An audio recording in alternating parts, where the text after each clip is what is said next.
మొదటిసారి TDP party ఆఫీస్లో junior ఎన్టీఆర్ని చూసి షాక్ అయ్యారు నందమూరి బాలకృష్ణ.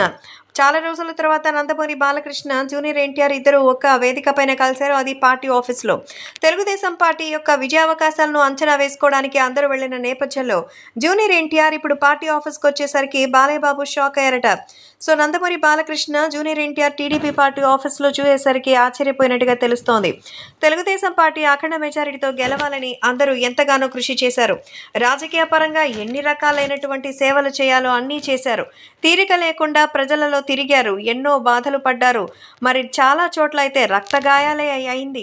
అయితే చంద్రబాబు నాయుడు ఈ మధ్య కాలంలో జగన్మోహన్ రెడ్డి పెట్టిన టార్చర్ వల్ల ఏకంగా జైలుకు వెళ్ళి దాదాపు 1.5 నెల వరకు జైల్లో గడపాల్సిన దుస్థితి ఏర్పడింది. ఆ టైంలో కూడా ఆయన రాలేదు. మరి ఇలాంటి సమయాల్లో ఆయన ఇలా రావడం చాలా మందికి ఆశ్చర్యానికి గురి చేస్తోంది. ప్రస్తుతం ఈ విషయం తెలుసుకుని అందరూ ఎంతగానో షాక్ అయిపోయారు. సోషల్ మీడియాలో సైతం రకరకాలైనటువంటి వార్తలు వినిపించినటువంటి టైంలో అభిమానులు సైతం ఈ విషయం తెలుసుకుని ఎంతగానో షాక్లో ఉన్నారు.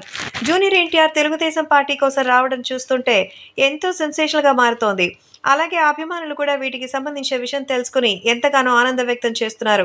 అలాగే ఇప్పుడు రాబోయేటువంటి ఈ విషయం తెలుసుకుని అందరూ ఎంతగానో సంతోషపడుతున్నటువంటి సమయంలో ఏం జరిగినా సరే ఈ విషయంలో ముందుకు రావాలని అయితే ఎదురు చూస్తున్నారు. కాబట్టి రాష్ట్ర వ్యాప్తంగా జూనియర్ ఎన్టీఆర్ తెలుగుదేశం పార్టీ కోసం మద్దతు పలకడం ఆనందకరమైన విషయమే అంటున్నారు బాలకృష్ణ.